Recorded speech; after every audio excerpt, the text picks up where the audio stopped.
Hi friends and viewers, if you were with me last time, you saw that I changed the seal on the cap because I noticed that there was a little oil coming through. So last time I drove it, I came to a stop and I checked out the engine and I noticed there was more oil leaking out around the sides, which makes me think that there's too much pressure building up in the engine. A very common issue with the Volvo 740 is a dirty flame trap, which you can see. It's a shiny cap thing right over there in the background. Now that flame trap is above something called an oil separator, or catch can, as it's most commonly named. Now the problem is that it was put in a very stupid location right above the engine. So to get to it, it's really hard. You have to undo two bolts. One that you can see from there, and another one that's deeper in. Now, the best thing to do is to take an extension, as long as you can find, and here I have this, I double two extensions. Get a 13mm socket, because that's what you're gonna need.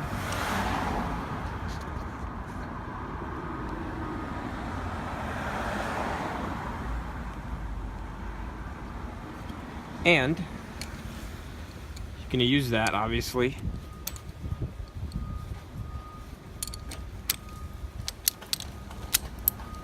So you have a super long extension.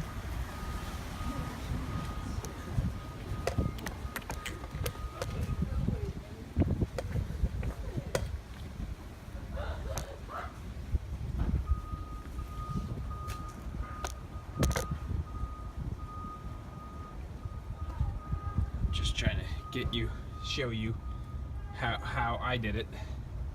All I did was take off this hose that's part of the intake and leads to the part of the manifold, intake manifold, and then you take your wrench and you stick it right here through the top, and then that'll get you access. Let me show you.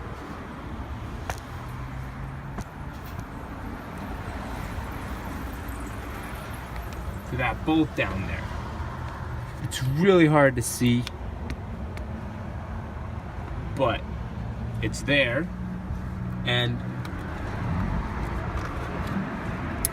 you'll feel for it through the top right here, and you can actually see the flame trap pretty well from there. It's a shiny thing.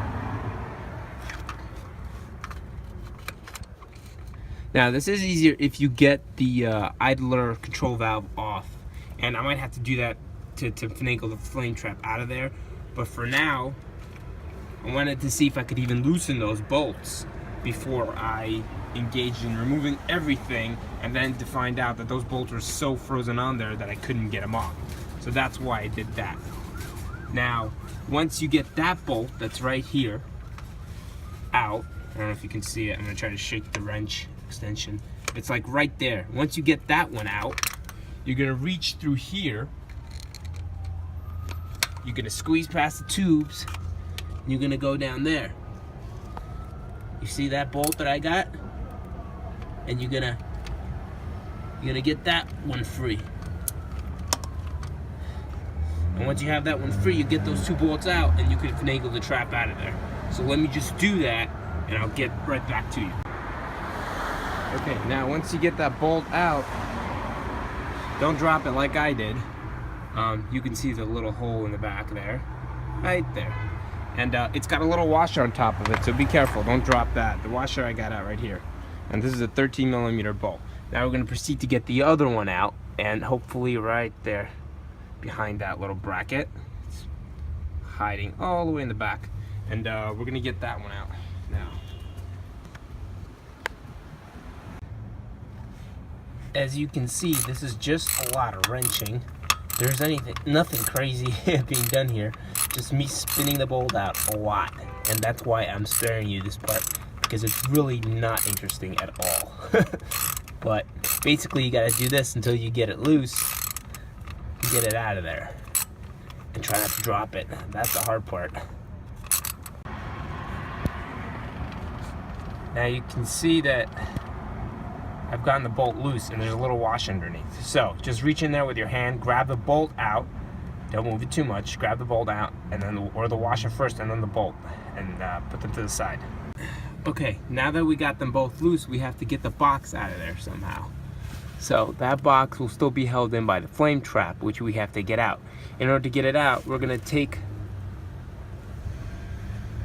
well, we'll see. We're gonna try to get the flame trap loose first, and then we'll see if we can finagle the box out this way through this opening without having to take the idle control valve off. If we have to take it off, we'll take it off. But right now, we're just trying to create the least amount of work for us. So here's the flame trap I pulled out, and you can see that this is a new flame trap I put in when I got the car, because I thought, hey, why not? It's a cheap part, it's easy to change, and I changed it out just in case, so there wouldn't be any buildup. But it looks like there's a lot of oil and gunk in there. So something happened between when I got the car, and you can see there's stuff all over in there, and this is just to prevent it from getting into the throttle body and sort of tearing the engine apart, causing issues in the engine. So this is kind of like a little filter on the way over there. But when I cleaned it out, you know, obviously it's spewed some material since then. So something's going on down there, and it's most likely that our what do you call it? The oil separator or the catch can or whatever you want to call it is stuffed up and needs to be cleaned. So that's another reason why we're getting it out. When I started looking under here, I started noticing that there was oil and crud all over the engine on this side, which wasn't there before. So it could be that the throttle body is leaking down on top of it, but you still, the intake manifold is leaking down on top of it, which I know to be true because I could see the oil sort of coming down, but you still wouldn't have this inside, right? You wouldn't have bits of gunk being sprayed up inside. You would have maybe some oil out here on the side, but you wouldn't have that inside, which you do. So that means that there's a problem in there. Most likely a clogged up oil separator. So we have to get that out. Okay, so we've gotten to the point where we're gonna rock it loose. Oh, and I don't know if you can tell, this is just a terrible view, but let's see if I can get you in there. Lower. It's coming loose. Which, okay, it's pretty much come loose, but okay. It's got like these two long things, one that's going all the way down to the oil can, which is the one closest to you that you're seeing right there, that's separating, and then there's one on the other side, which is what's coming from the crankcase, which is what this is, a crank ventilation, I think, if I'm not mistaken, and that's where all the gunk will be. So I'm gonna have to let you go and try to get that out of there. Okay, that thing is just a bloody mess as we try to get it out of there. You can see the holes. They look pretty clean, except all around them is just filthy. Try not to drop anything in there. I'm gonna try to wipe it off.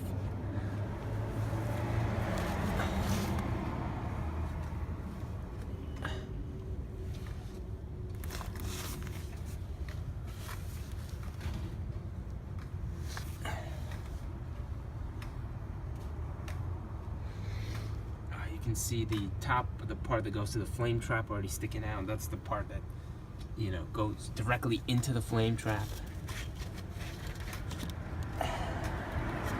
This tube is the only thing that's stopping it. Alright. And you can see how utterly filthy this thing is. Now for the reattaching. Okay. You know what? It actually doesn't look as bad as I thought it would look. I thought this would all be gummed up with oil. But it actually doesn't look that bad.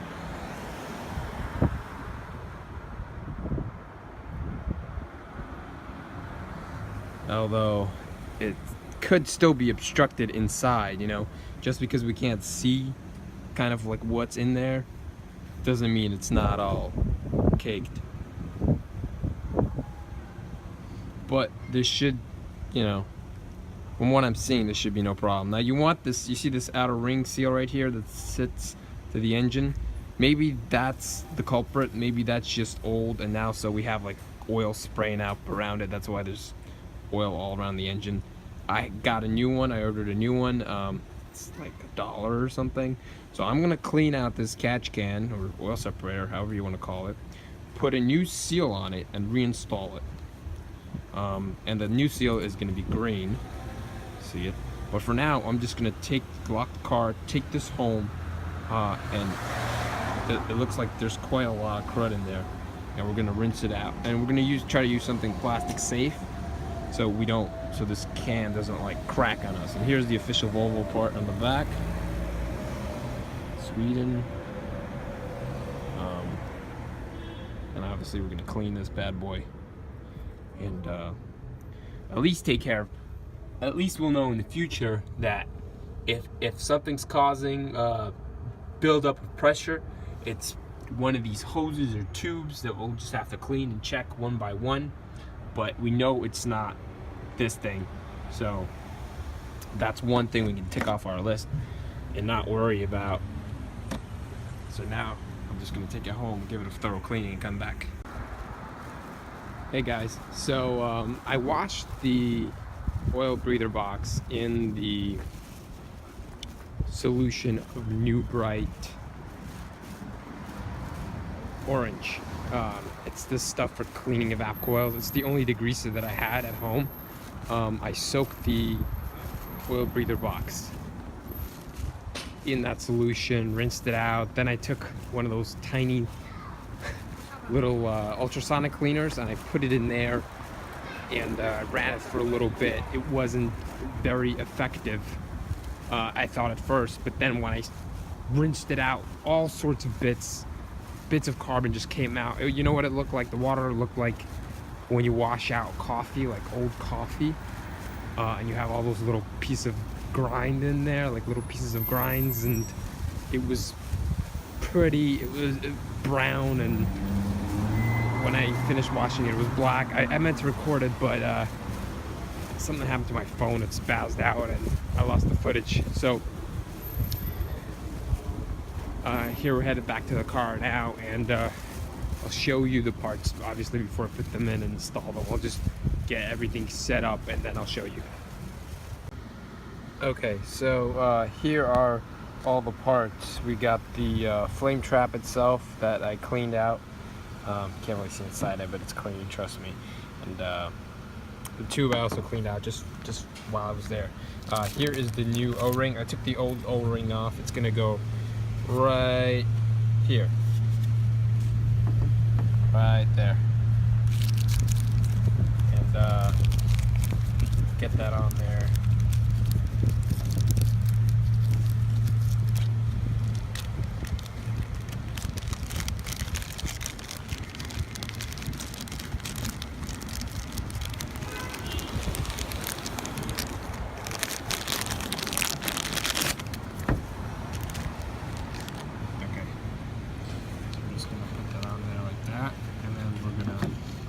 Put some engine oil on it to make sure that it sits nice and flush, and also has some lubrication on it. You can see, unlike the old one, which was totally flat because it's just too old, this one sticks out a bit, which is good because you wanted to create a firm seal.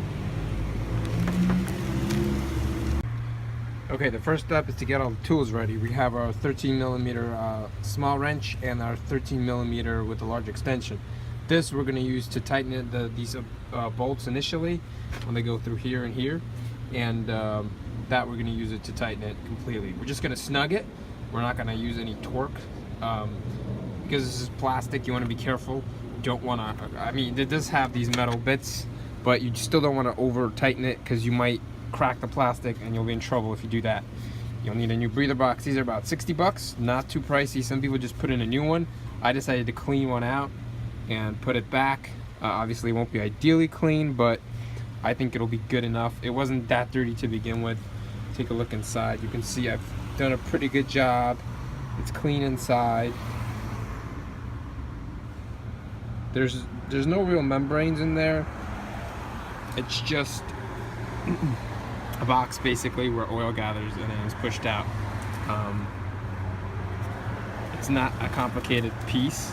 If you want to put in a new one, that's your choice. Go ahead and do it. I chose to wash this one out because I thought it was in pretty decent condition and it didn't seem that dirty to begin with. That is the spot where we'll be replacing it, that big hole. You will line this green part up with that hole and put it in there. It goes like this against the motor. You can't really make a mistake. It doesn't go in any other way. And now we're just gonna finagle it in there, put it in place, and tighten it. So let's do that. Okay, now I'm having a little bit of trouble. You can see I gotten the crankcase tube in, but the back isn't quite seated. So you're just gonna have to finagle it. You can take off this idle control valve if that makes it easier for you. For me, this is the route that I've decided to go. It's obviously a painful route, but I will keep trying until I get it in there. And I've only been at it for like a minute and a half, so not very long, but I just wanted to give you an update. Okay, practically 10 seconds after I made that last comment, I seated it. You can see there's a little black piece right there that opens up and lines up with, see if I can get you a little closer, that lines up with the box. And once it's in, it's in. You can start screwing in the screws, which you will do with the extension, and just put them in there first, thread them. Don't forget the washers, okay? So I'm gonna do that now. Maybe clean the washer a little bit. This thing looks filthy. So we're gonna try to not lose that, and the way we're gonna try not to lose it is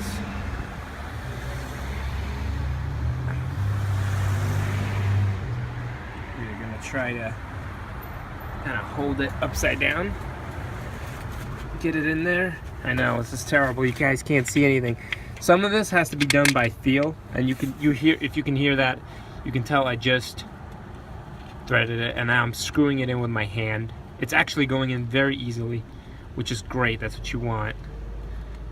You don't want to find out you stripped it, which it's kind of impossible. Okay, so I mean, anything's possible if you use an impact wrench or go crazy with a breaker bar. Okay, I actually got it in pretty snug. So now I'm gonna get the second one in there, and we're gonna do the same thing. I'm gonna turn the bolt upside down like that, put the washer over it, hold it like this, sneak our hand in there, and we're gonna try to get you through there. So use your index finger to feel for the hole. Once you've sort of found it, get it in there. Okay, I just did. I know this is frustrating. I wish I could give you guys a better view, but it's just right there, and I'm just using my fingers to sort of get it in there, to spin it a little bit until I feel that it's threaded, because I want to make sure that it is before I start using the wrench.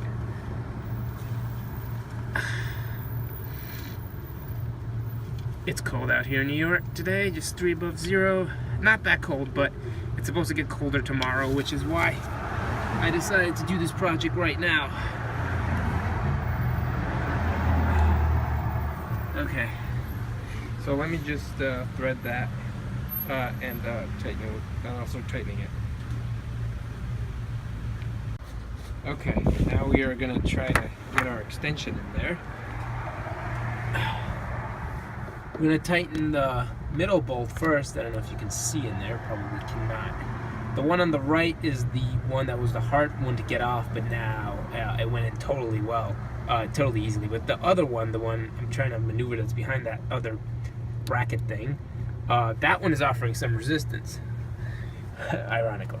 So now we're going to try to get at it with this ratchet. Let's see if we can. better angle for you guys. Yeah, whoever made this breather box, I really wish they put it in another place. It wasn't so frustrating to get at. I don't know if you could see that at all. You can see it at the left side.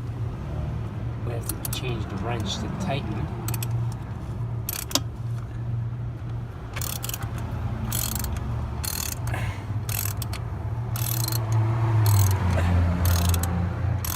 And I can tell it's going in now, so that's working out.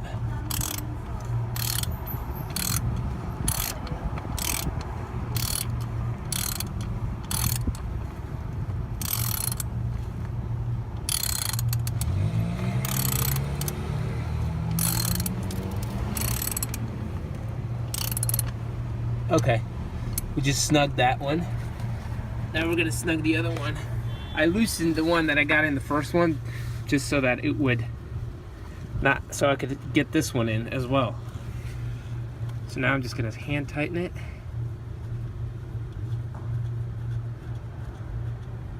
Okay, it's in there snug, flush, and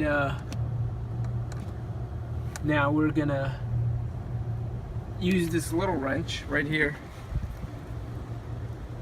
Just switch it, and we're gonna use it to tighten that. Just hand tighten it. We don't need it to be too tight. Well, obviously hand tighten it, but you know, just snug it, and that's it. Good enough. And then we're gonna do the same thing here. We're gonna just snug it. You can feel it's tight. And that's on there pretty good. Okay. Except I lost my extension. Because there's a lot of hoses here, so you get stuck on them pretty easily. Alright. Okay, so now our breather box is officially installed. And looking much cleaner than the rest of the engine. Because obviously it is cleaner. We just cleaned it. And there it is. I guess it's the best shot of it I've gotten you all day. And everything above it is really greasy, so hopefully that solves the problem. Now we just got to get this on top of it, which is not a small feat. And then we're gonna put this hose on right here. This tube over here. This one goes over here. It's that one in the back right here. Okay. And while you're here, you know, check that they're not obviously that they're not clogged up. Mine do have some residue. I don't know if you can. Oh, let's see. Let me get you in there. Right there, you can tell it's got a bunch of gunk on there. You see that? So some of the gunk has been coming up and going back into the motor, which is not good, obviously. But it's not gunked up like all the way. So the flame trap, I can't say the flame trap has been doing a fantastic job because obviously some of that gunk has been getting by. And I hope now that the oil separator is clean, it will no longer last. Okay, now while you're fitting it in, look through here. You see? You can get a good view through up here. So you insert the flame trap in there, and you kind of look through up here, and then you feel the tube for the one that comes out of the oil separator, the top tube, and you press it in there real tight, right? And you get it in there, and then you're gonna have to take this tube and you put it through here, and you snake it in, and then you meet with the flame trap. Okay, and what you do is you grab the hose, snake it through underneath the manifold, and then you see my finger right here, and then you fit it in on top of that flame trap. Get it in there nice and snug. Make sure that everything is snug, because there's no zip ties there or any kind of reinforcements, probably enough. At least it wasn't the name of my model when I got it. And I don't think anyone's ever cleaned that foam trap by the amount of coffee grinds that came out of it. Let's snake this tube up here. By the time you get it out, it's probably going to be filthy. I actually did change this tube because it was cracked and falling apart when I got the car. And I ordered some silicone hoses from IPD that I think are used for turbos, but they're very resistant. And then you just slip that on there. Like that, snug it. Make sure that hole, blow something through that hole or put a pipe through it or something. Now, don't forget your hoses, like this one that goes to the idle control valve. Make sure you double and triple check everything, because you don't want a huge vacuum leak, because you might not be able to start the car. For example, if the flame trap is not securely on, which it is now, you can see it right there. Now, if it's not on completely, you might not be able to start the car. I know it might sound scary. You're like, oh no, what did I do wrong? But you probably need, it's just probably you left the hose off. So just double and triple check everything. Make sure all the hoses are tight and secure, back to how they were when you took them off. And that pretty much completes this job. We got a clean flame trap on there. And now for that moment. Also, don't leave any tools lying around, and especially don't leave rags. And be careful, there's a huge fan over here. If you have a tie or you have some kind of clothes and get caught in that, don't want to happen. That'll really suck. And make sure you get all these tools out of here too. We're gonna try to start the car, but before we do, we're gonna go and put all the tools inside. We'll check your hoses. Got this hose plugged in, that's the one we took out. This one's good, we didn't pull any other hoses out. This hose is on and that hose is on. We've secured them with zip ties. They were before, but just double check them to make sure that they are. Look through the flame trap system, make sure there's no other hoses that you pulled out by accident. Just double check everything, because you don't want to have trouble starting the car and then, look for stuff later. Right now, everything looks good in terms of secure back to the way it was when we started this job. So now, without closing the hood, we're gonna give the babe a start. Oh, babe.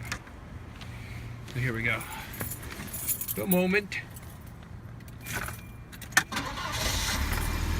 All right, she started right up. For all she knows, nothing's changed. It's a little loud, but it is an old car. I don't know.